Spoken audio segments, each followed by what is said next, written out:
Hello everyone, स्वागत करता हूं मैं आपके अपने चैनल केमिस्ट्री अड्डा पे। और आज हम बात करने वाले हैं केमिकल प्रॉपर्टीज ऑफ अल्कोहल। आज हम बात करेंगे तीन केमिकल प्रॉपर्टीज की। तो वन बाय वन हम केमिकल प्रॉपर्टी सीखने वाले हैं। कहीं मत जाइएगा, वीडियो को लास्ट तक जरूर देखिएगा। केमिकल प्रॉपर्टी ऑफ अल्कोहल, जिसमें पहली प्रॉपर्टी आप लोग की reactions involving OH bond fission. तो स्टार्ट करते हैं। देखिए, पहली प्रॉपर्टी स्टार्ट करते हैं, reactions involving OH bond fission. यानी कि ऐसे रिएक्शन में बात करेंगे जिसमें अल्कोहल का ऑक्सीजन और हाइड्रोजन के बीच का बॉन्ड टूट जाया करता है। कि ऑक्सीजन और हाइड्रोजन के बीच का बॉन्ड जब टूटेगा तो कैसे आप उसे समझ सकते हैं, कैसे आप रिएक्शन को कर सकते हैं। तो ध्यान दीजिएगा, पहली प्रॉपर्टी जो आप सीखने वाले हैं वो ये प्रॉपर्टी है। इसमें आपको तीन रिएक्शन बताने वाला हूं। सबसे पहले बताऊंगा आपको एसिडिक कैरेक्टर, दूसरा बताऊंगा आप लोगों को मैं इसमें ग्रिग्नार्ड रीजन के साथ रिएक्शन, और तीसरा जो बताने वाला हूं वो है एस्टरिफिकेशन। यानी इसके अंदर तीन टॉपिक कवर करने वाला हूं। ठीक है, तो ध्यान से समझिएगा। कहीं दिक्कत आए तो आप लोग कमेंट करके मुझे बताइएगा।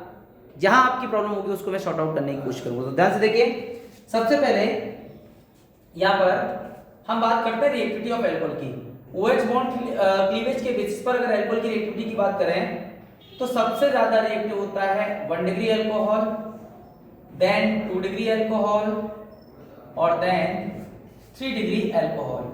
रिएक्टिविटी ऑर्डर आपके सामने है। इस ऑर्डर में हम लोग रिएक्टिविटी दिखा सकते हैं। ठीक है, तो पहला टॉपिक आता है आपका एसिडिक कैरेक्टर। आप अल्कोहल का एसिडिक कैरेक्टर कैसे प्रूफ करेंगे, तो ध्यान से देखिएगा कि जब कभी भी अल्कोहल के साथ यदि आप रिएक्शन करते हैं सोडियम मेटल का, तो यहां पर आप लोगों को कंपाउंड मिलता है, सोडियम एल्कोक्साइड मिलेगा और साथ में हाइड्रोजन गैस इवॉल्व होगी। सॉल्ट मिलेगा और साथ में हाइड्रोजन गैस इवॉल्व होगी। तो जब हाइड्रोजन गैस इवॉल्व होती है तो ये चीजें शो करती हैं कि अल्कोहल एसिडिक है। अल्कोहल एसिडिक होता है, इवन वीकर एसिड होता है वाटर से। बहुत बेसिक इसका एसिडिक कैरेक्टर वीक होता है। जो ध्यान रखना, ये कभी भी ब्लू लिटमस को रेड में कन्वर्ट नहीं कर पाएगा। So keep in mind. आगे दूसरा है हमारा topic, reaction with Grignard reagent. हम लोग जो बात करने वाले हैं ग्रिग्नार्ड रिएजेंट के साथ ये क्या रिएक्शन करेगा, किस तरह से प्रॉपर्टी शो करेगा। सो ध्यान से देखिए, इसमें आप लोग कभी भी अल्कोहल को यदि रिएक्ट करते हो ग्रिग्नार्ड रिएजेंट के साथ, तो ग्रिग्नार्ड रिएजेंट सपोज हमने लिया CH3MgBr।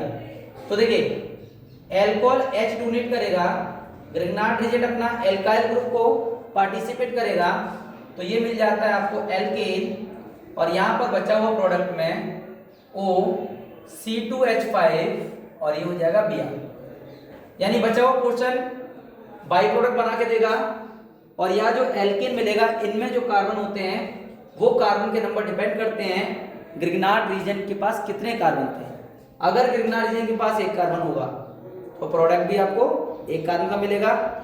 यहां 2 कार्बन होंगे तो यहाँ भी प्रोडक्ट आपको 2 कार्बन का मिलेगा। चलिए एक और एग्जांपल देख लेते हैं इसी ऑर्डर में। तो ये हो गया आपका, अल्कोहल को मैंने दोबारा से रिएक्ट किया ग्रिग्नार्ड रीजन के साथ, जिसमें हमने कार्बन के नंबर बदल दिए। तो देखिए H कुछ इस तरह से, तो ये हो जाएगा CH3 और ये हो जाएगा CH3 प्लस। आप देखिए बाई प्रोडक्ट में आपका MgO CH2 और CH3, ये हो गया आपका Br। तो उम्मीद करता हूं बात समझ में आ गई होगी आपको। जैसा कि आप देख पा रहे हैं कि यहां कार्बन ग्रिग्नार्ड रीजन में 2 थे, तो आपको प्रोडक्ट में भी 2 कार्बन का एल्केन मिला।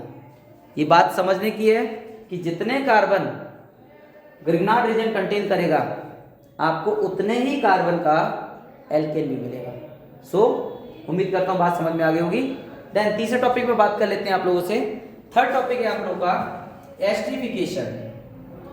ईस्टरिफिकेशन आपका क्लास 10th का भी टॉपिक है।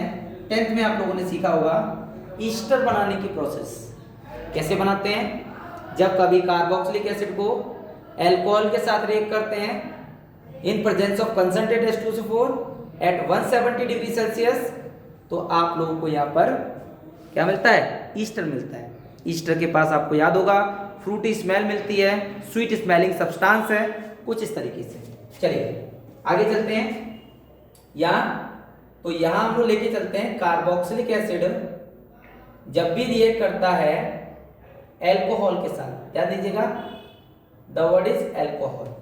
यहाँ पर 170 डिग्री सेल्सियस टेम्परेचर हो जाएगा और यहाँ पर कंसंट्रेट H2SO4 की कुछ प्रेजेंस जरूरी है। कार्बोक्सिलिक एसिड OH डोनेट करेगा और एल्कोहल का H दोनों कंबाइन करके आपको ईस्टर बना के देगा। COO देखो CH3CO, इसका O और CH2CH3 कुछ इस तरह से, और साथ में बाई प्रोडक्ट में आपको मिलेगा वाटर। कोई भी रिएक्शन करना हो आप ध्यान रखना, आप लोगों को बॉन्ड क्लीवेज का ध्यान रखना है, कैसे बॉन्ड टूटते हैं इस बात का ध्यान रखना। चौथा, अब आगे बात कर लेते हैं। इसमें और भी रिएक्शन की बात करेंगे, इसके 3 ही टॉपिक हैं इसमें आगे, और हम इसको अपग्रेड करेंगे। इस बार क्या बताने वाले हैं कि ईस्टर बनाने की प्रोसेस को हम ईस्टरिफिकेशन कहते हैं, तो सिंपल आ गया। इसके अलावा डेफिनेशन को थोड़ा अपडेट करते हैं। जब भी कार्बोक्सिलिक एसिड या उसका कोई डेरिवेटिव रिएक्ट करता है अल्कोहल के साथ इन प्रेजेंस ऑफ बेस, तो भी आपको हमेशा ईस्टर मिलेगा। चलिए 2 एग्जांपल और बता देते हैं आप लोगों को कि ईस्टर आप और किस किस तरीके से कार्बोक्सिलिक एसिड के डेरिवेटिव से बना सकते हैं। तो देखिए हमारे पास कार्बोक्सिलिक एसिड का जो डेरिवेटिव है वो कौन सा है, एसिड क्लोराइड। क्या है ये कार्बोक्सिलिक एसिड का डेरिवेटिव है। जब भी आप एसिड क्लोराइड को रिएक्ट करते हैं किसके साथ, अल्कोहल के साथ, आपके पास अल्कोहल दिखाई दे रहा है, कुछ इस तरह का अल्कोहल है, 170 डिग्री सेल्सियस टेम्परेचर है, कंसंट्रेट H2SO4 है, क्या मिलेगा देखिए ये कुछ इस तरह से, तो यहां मिलता है CH3CO। ठीक है, ये पोर्शन आप एडअप करिए, CH2 और CH3, देन बाय प्रोडक्ट बनता है आपका HCl। देखिए सॉरी इसमें आप H2SO4 नहीं लेके चलेंगे, आपको मैं कंडीशन बताने की कोशिश कर रहा हूं। जब भी हम एसिड क्लोराइड को रिएक्ट करते हैं अल्कोहल के साथ, तो यहां पर आपको बेस लेके चलना पड़ेगा।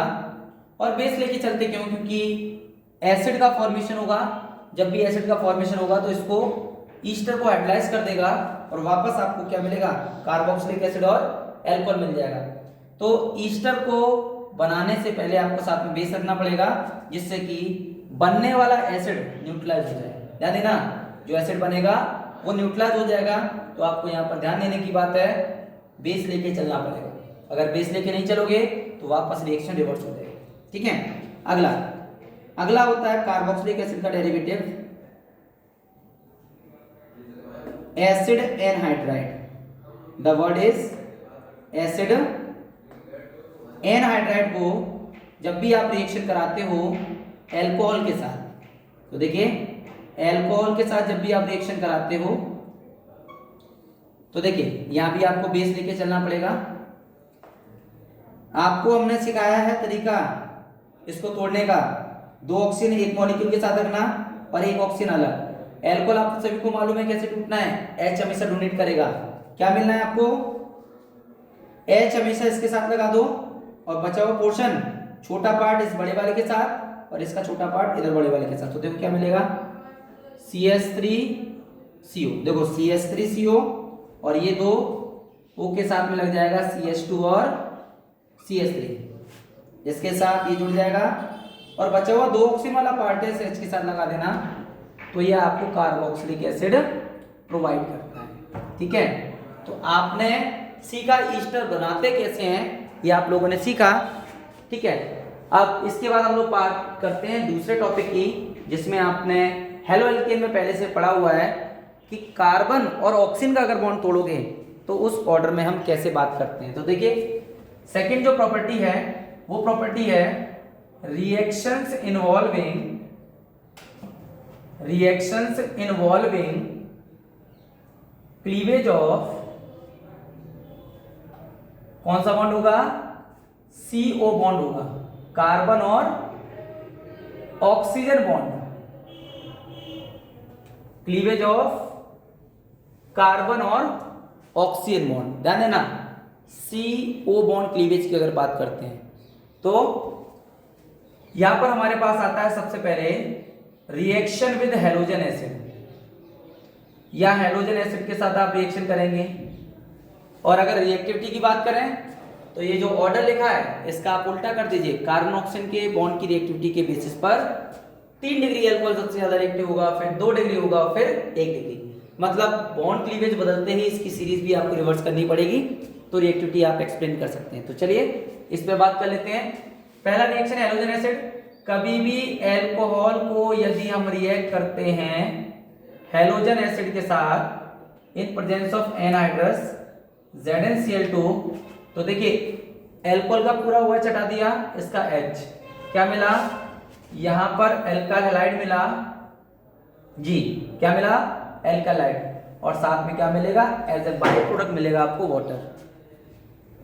ZnCl2 और HCl लुकास रिएजेंट होता है, और ये रिएक्शन तब प्रोसीड करेगा जब आप इसे हीट करेंगे। Reaction will proceed only when you will heat the compound, ये रिएक्शन प्रोसीड तभी करेगा जब आप कंपाउंड को हीट करेंगे, ठीक है। तो आपको क्या मिलेगा, एल्कालाइड। तो कार्बन ऑक्सीजन का बॉन्ड टूटा, ठीक है, ZnCl2 लुकास रिएजेंट कहलाएगा HCl के साथ में, और ये डिहाइड्रेटिंग एजेंट भी होता है क्योंकि यहाँ पे पानी के मॉलिक्यूल बाहर निकलते हैं तो डिहाइड्रेट होता है मॉलिक्यूल, ठीक है। सिमिलरली आप अगर इसमें 3 डिग्री अल्कोहल की बात करें, जो कि आपको अभी हमने बताया था 3 डिग्री अल्कोहल बहुत ज्यादा रिएक्टिव होता है, तो केवल कंसंट्रेट HCl के साथ रूम टेम्परेचर पर ही रिएक्शन ये पॉसिबल हो जाएगा, क्योंकि 3 डिग्री अल्कोहल बहुत ज्यादा रिएक्टिव होता है, इसलिए यहाँ दिक्कत नहीं आएगी, ये आपको तुरंत एल्काइल हैलाइड देगा, बॉन्ड क्लीवेज बहुत आसानी से हो जाएगा, और साथ में आपको प्रोडक्ट बना के देगा। आगे हम लोग बात करने वाले हैं डिस्टिंक्शन में। आप डिस्टिंक्शन कर सकते हो कि अगर 1 डिग्री अल्कोहल को रूम टेम्परेचर पर रिएक्ट करोगे कभी रिएक्ट नहीं करेगा, 2 डिग्री अल्कोहल रिएक्ट करेगा लेकिन प्रोडक्ट में टर्बिडिटी देगा 5 मिनट के बाद, और 3 डिग्री अल्कोहल इमीडिएटली रिएक्ट करता है क्योंकि इसकी रिएक्टिविटी बहुत ज्यादा होती है। चलिए सेकेंड आता है विद फॉस्फोरस ट्राइहैलाइड और पेंटालाइड। फॉस्फोरस ट्राइहैलाइड और पेंटालाइड की अगर हम बात करें, पेंटा और ट्राई, क्या मिलेगा आपको, देखिए एल्कोहल को यदि हम रिएक्ट करते हैं फॉस्फोरस ट्राइहैलाइड के साथ PCl3 अगर हम लेके चले तो देखिए 3 मोल लेके चलने पड़ेंगे, यहां पर आपको 3 मोल आपको एल्कोहल मिलेगा, राइट, प्लस 3O और 3H, और क्या बचा यहां से, केवल फॉस्फोरस, तो ये बनेगा H3PO3, राइट। इसके बाद आगे चलते हैं। अगर हम एल्कोहल को PCl5 के साथ रिएक्ट करें, किसके साथ, PCl5 के साथ अगर हम रिएक्ट कर लेते हैं तो यहां पर आपको एल्काइल हैलाइड मिलेगा, ठीक है, साथ में POCl3 मिलेगा, और साथ में H और Cl as a by product मिलेगा। Please keep in mind. Similarly तीसरा इसका जो रिएक्शन आता है वो रहने वाला है आप लोगों का विद SOCl2। जब थाइनोल क्लोराइड के साथ अगर आप रिएक्शन करते हैं तो कैसे पॉसिबल है कि जब भी हम एल्कोहल को रिएक्ट करते हैं SOCl2 के साथ में तो आपको यहां पर एल्काइल हैलाइड मिलेगा, यानी कि एल्काइल क्लोराइड मिलेगा, प्लस HCl मिलेगा, और साथ में SO2 मिलेगा। ध्यान देना, HCl SO2 सारी चीजें मिलने वाली हैं आपको, राइट। तो उम्मीद करता हूं मैं बात समझ में आ गई होगी आप लोगों को। चलिए, तो इस रिएक्शन की इंपॉर्टेंस क्या होती है कि why we utilize always use this reaction for the preparation of alkyl halide. क्यों आखिर इसका इस्तेमाल करते हैं? What is the cause behind this? आप इसका रीजन बताएंगे कि this reaction will be utilized because the by product formed in this reaction are gases. The byproduct formed in this reaction are gases. इसमें जितने भी आपके जो बाय प्रोडक्ट हैं वो सबके सब गैस बनते हैं, इसलिए आपकी ये रिएक्शन बहुत इंपॉर्टेंट है। तो उम्मीद करता हूँ बात समझ में आ गई होगी। तो अब हम चलते हैं इसकी तीसरी प्रॉपर्टी पर, जिसमें हम बात करने वाले हैं रिएक्शन जहाँ पर इन्वॉल्व होंगे OH बॉन्ड तो पूरा हटेगा और साथ में एल्काइल ग्रुप भी पार्टिसिपेट करेगा। चलिए स्टार्ट करते हैं इसमें तीसरी प्रॉपर्टी। तो तीसरी प्रॉपर्टी में आपको 5 प्रॉपर्टी पढ़ाने वाले हैं, तो टॉपिक को बड़े ध्यान से समझिएगा और सीखिएगा। कहीं दिक्कत आए तो आप कमेंट करके बताइए, जिससे आप लोगों को टॉपिक में कहीं भी डाउट, कहीं भी प्रॉब्लम ना बचे। एक सजेशन देता हूं, आप लोग को कोई भी केमिकल रिएक्शन अगर करना है तो आप लोग इसमें हर एक बॉन्ड क्लीवेज को सोचिएगा, समझ के करिएगा, तब आप कर पाएंगे। कैसे पॉसिबल है, राइट? तो देखिए यहां पर, चलिए आगे आते हैं। तो तीसरी प्रॉपर्टी हम लोग यूज करने वाले हैं रिएक्शंस इन्वॉल्विंग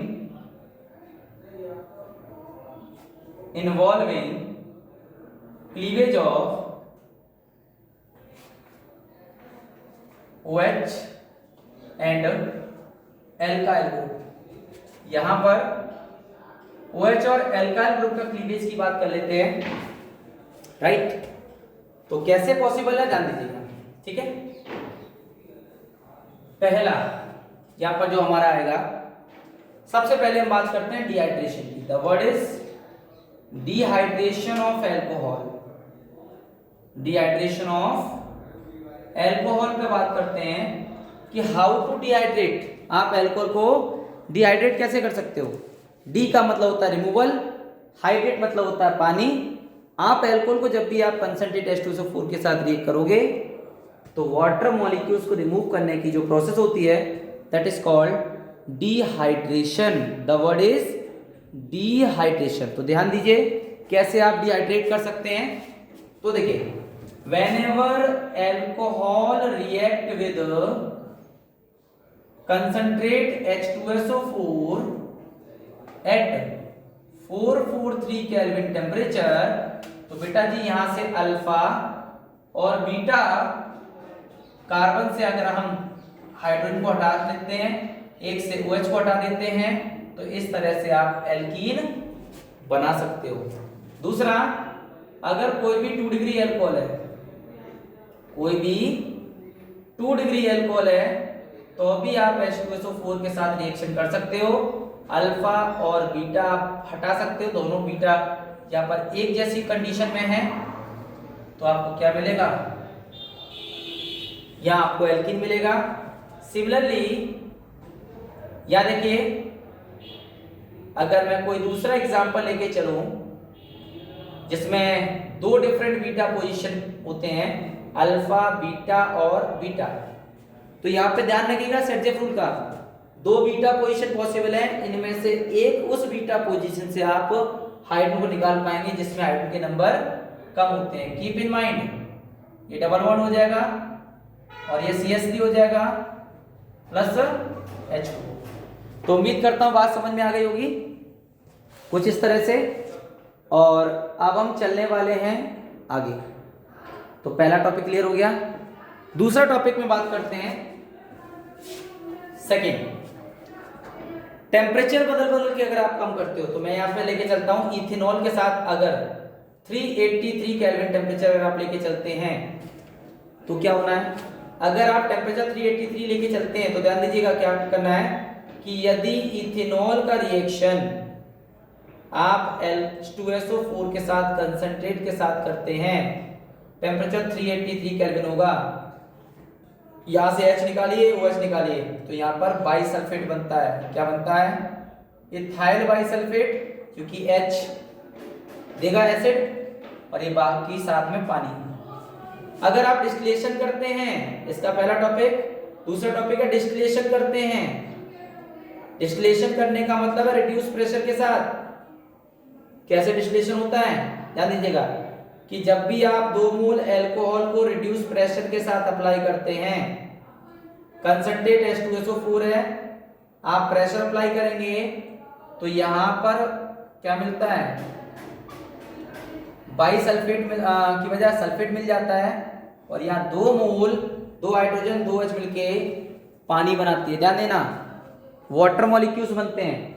तो उम्मीद करता हूं बात समझ में आप लोग को आ गई होगी। तीसरा, इसके बाद हम आगे चलने वाले हैं। तीसरा है इसका कि जब भी हम अल्कोहल को 2 मोल अल्कोहल को whenever 2 moles of alcohol react with concentrate H2SO4 at 413 kelvin 413 kelvin temperature आप लेके चलते हैं तो यहाँ पर ईस्टर बनता है। ध्यान दीजिएगा the word will be Easter. क्या बनेगा, सॉरी ईथर बनेगा। ये वाटर मॉलिक्यूल मिल गया आपको कि जब हम 2 मोल अल्कोहल लेके चलते हैं कंसंट्रेट H2SO4 के साथ में 413 केल्विन टेम्परेचर अगर आप लेके चलते हैं तो यहाँ पर आपको ईथर मिलता है। सिमिलरली आप आगे चलिए, तीसरे टॉपिक पे बात कर लेते हैं। इसमें विद इथेनॉल की प्रॉपर्टी है, केवल इथेनॉल में हमारे पास अगली प्रॉपर्टी आती है, कभी भी हम अगर इथेनॉल को रिएक्ट करें, यहाँ पर हमारे पास रहने वाला डिहाइड्रेटिंग एजेंट Al2O3, मतलब H2SO4 सपोज नहीं है आपके पास तो आप Al2O3 लेके चल सकते हो। यहाँ पर आप Al2O3 लेके चलोगे, साथ में टेम्परेचर रहेगा 633 केल्विन टेम्परेचर, तो यहाँ पर आपको CH2 डबल बॉन्ड CH2 मिलेगा और साथ में वाटर मिलेगा। सिमिलरली अगर आप 2 मोल कितना 2 मोल इथेनॉल लेके चलोगे तो Al2O3 633 की बजाय आपको 413 की जगह 513 से लेकर 523 केल्विन टेम्परेचर तक का रेंज रखना पड़ेगा, तो आप लोगों को यहां मिलेगा ईथर। ध्यान देना क्या मिलेगा, ईथर मिलेगा। देखिए ये दोनों रिएक्शन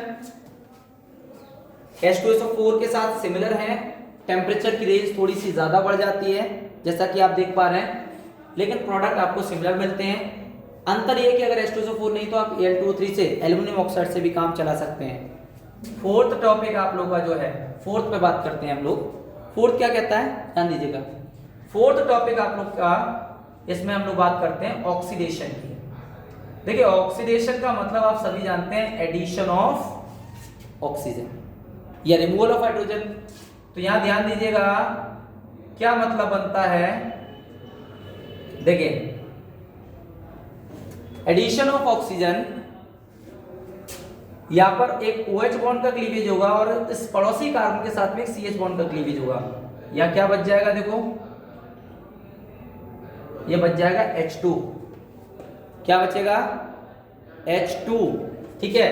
और ऑक्सीडेशन की वजह से ये H2O बनाएगा। ड्यूरिंग द ऑक्सीडेशन हमेशा ध्यान रखना अल्कोहल के पास एक तो OH बॉन्ड का क्लीवेज होगा और एक CH बॉन्ड का। फॉर एग्जांपल अगर हम यहाँ पर अल्कोहल लेके चलते हैं, कोई हमारे पास अल्कोहल है, इसका OH और CH बॉन्ड अगर क्लीवेज कर दें, अगर हम लोग यहाँ पर माइल्ड ऑक्सीडाइजिंग एजेंट लेके चलते हैं, मतलब वीक, बहुत ज्यादा स्ट्रॉन्ग नहीं, तो स्टेप 1 जाएगा। और यदि आप इधर स्ट्रॉन्ग ऑक्सीडाइजिंग एजेंट लेके चलते हैं तो रिएक्शन का स्टेप लास्ट 2 स्टेप जाएगा। तो ध्यान दीजिएगा अगर माइल्ड लेके चलते हो तो OH और CH बॉन्ड क्लीवेज खत्म करके आपको क्या मिलेगा, केबल और केबल एल्डिहाइड मिलेगा। जब आप ऑक्सीडाइज करते हो तो केवल आपको क्या मिलेगा, एल्डिहाइड। अगर माइल्ड लेके चलते हो, माइल्ड में आपका कई सारे ऑक्सीडाइजिंग एजेंट आते हैं, क्रोमियम ऑक्साइड आ जाता है, ठीक है। अगर आपने स्ट्रॉन्ग ले लिया, जैसे स्ट्रॉन्ग का मतलब हो गया K2Cr2 हो गया, KMnO4 हो गया एसिडिफाइड, तो ये रिएक्शन फर्दर आगे ऑक्सीडाइज होता है और यहाँ पर आप लोग को मिलता है कार्बोक्सिलिक एसिड। क्या मिलता है, यह आपको मिलता है कार्बोक्सिलिक एसिड। अब आगे चलिए बेटा इसी ऑर्डर में। अगर मैं यहाँ पर दूसरे अल्कोहल की अगर मैं बात करूं, ठीक है। 2 डिग्री एल्कोहल की अगर मैं बात करूं तो 1 डिग्री के साथ आपको एल्डिहाइड मिलता है, देन कार्बोक्सिलिक एसिड। यहां से देखो OH बॉन्ड क्लीवेज करो, CH बॉन्ड क्लीवेज करो, यहां आपको मिलेगा कीटोन। क्या मिलता है बच्चों? कीटोन मिलेगा। और कीटोन भी फर्दर ऑक्सीडाइज हो जाएगा, जो कि यहां से क्या करेगा, चेन को अलग अलग तोड़ेगा और आपको मिलेगा CH3CO। ध्यान से देखना है कैसे मिलेगा। एडिशन ऑफ ऑक्सीजन तो हम करेंगे, पड़ोसी जो एल्काइल ग्रुप है इससे एक हाइड्रोजन निकालो, हाइड्रोजन को यहाँ रखना और ऑक्सीडेशन की वजह से एक ऑक्सीजन बढ़ा दो। क्या देखा आपको? Carboxylic acid. और देन यहाँ क्या बचा? CH2। CH2 के साथ आप एडिशन ऑफ ऑक्सीजन कर दो, ध्यान दो CH2 बचा, एक हाइड्रोजन पड़ोसी को दिया, क्या बचा? 2 हाइड्रोजन, 2 हाइड्रोजन आपके साथ में, और ऑक्सीडेशन की वजह से आप एडिशन ऑफ ऑक्सीजन कर दो, कार्बोक्सिलिक एसिड मिल जाएगा फर्दर। और ध्यान रखना, एक कार्बन का कार्बोक्सिलिक एसिड कभी भी स्टेबल नहीं होता है, वो हमेशा CO2 और H2O भी देता है। अगर 3 डिग्री का कार्बोक्सिलिक एसिड है, 3 डिग्री का अल्कोहल है, तो 3 डिग्री के इस अल्कोहल के साथ में आप यदि ऑक्सीडाइज करते हैं तो पहले ही पोजीशन में एक कार्बन कम हो जाएगा, यहां पर एक कार्बन कम हो गया, और देन इसको फर्दर आप ऑक्सीडाइज करिए, ठीक है, क्या मिलेगा? CH3CO। इससे आप ऑक्सीजन लगाकर हाइड्रोजन कैरी करिए और यहाँ पर HCOOH। एक कार्बन का कार्बोक्सिलिक एसिड फर्दर से ऑक्सीडाइज कर दो, क्या मिलेगा? CO2 मिलेगा और H2O मिलेगा। ध्यान देना, CO2 मिलेगा और H2O मिलेगा, राइट। उम्मीद करता हूं बात समझ में आ गई होगी। उसके बाद हम लोग चलते हैं डिहाइड्रोजिनेशन, जो कि आपका लास्ट टॉपिक है इस वीडियो का, dehydrogenation. The topic is dehydrogenation. D का मतलब रिमूवल, हाइड्रो मतलब हाइड्रोजन, यानी कि सेम काम होने वाला है बट चीजें कुछ बदल जाएंगी। जैसे आप ध्यान दीजिएगा तीनों रिएक्शन को। अगर एल्कोहल 1 डिग्री का है, देखिए 1 डिग्री का है, आपको रिएक्ट करना पड़ेगा कॉपर के साथ 573 केल्विन के साथ, एक तो OH बॉन्ड और एक CH बॉन्ड, तो केवल एक स्टेप मिलेगा आपको एल्डिहाइड। तो देखिए कोई अंतर नहीं आया, चाहे आप डिहाइड्रोजनेशन करो या ऑक्सीडेशन करो, पहला एक स्टेप में आपको एल्डिहाइड मिलता है, राइट। सिमिलरली अगर 2 डिग्री का एल्कोहल है सपोज आप लोग के पास में, ये 2 डिग्री का अगर आपको पास एल्कोहल है, कॉपर के साथ आप ये करो, सेम बॉन्ड क्लीवेज होगा बेटा, एक OH और एक CH, क्या मिलेगा आपको? यहां से मिलता है कीटोन, राइट। लेकिन अगर आपके पास 3 डिग्री का एल्कोहल आ जाता है, कितने का? 3 डिग्री का, तो यहां पर कहानी बदल जाया करती है। इस बार आपको कीटोन नहीं एल्कीन मिलता है। ध्यान देना, जब भी 3 डिग्री एल्कोहल के साथ में मैं कॉपर 573 केल्विन टेम्परेचर की रिएक्शन करता हूं तो अल्फा बीटा बीटा क्या मिलता है यहां पर? ये हो गया, ठीक है। और साथ में हाइड्रोजन नहीं मिलेगा, यहाँ वाटर मिलेगा। यहाँ पे सब जगह क्या मिलेगा? प्लस में H2, लेकिन चूंकि वहां पर वाटर निकलेगा क्योंकि ऑक्सीजन भी निकल रहा है। तो उम्मीद करता हूँ ये वीडियो आपको अच्छा लगा हो। वीडियो अच्छा लगा हो तो चैनल को लाइक करिए, शेयर करिए और सब्सक्राइब करिए। कोई प्रॉब्लम आए तो आप लोग मुझे कमेंट करके बताइए। तो मिलते हैं आप लोग को अगली वीडियो में, तब तक धन्यवाद।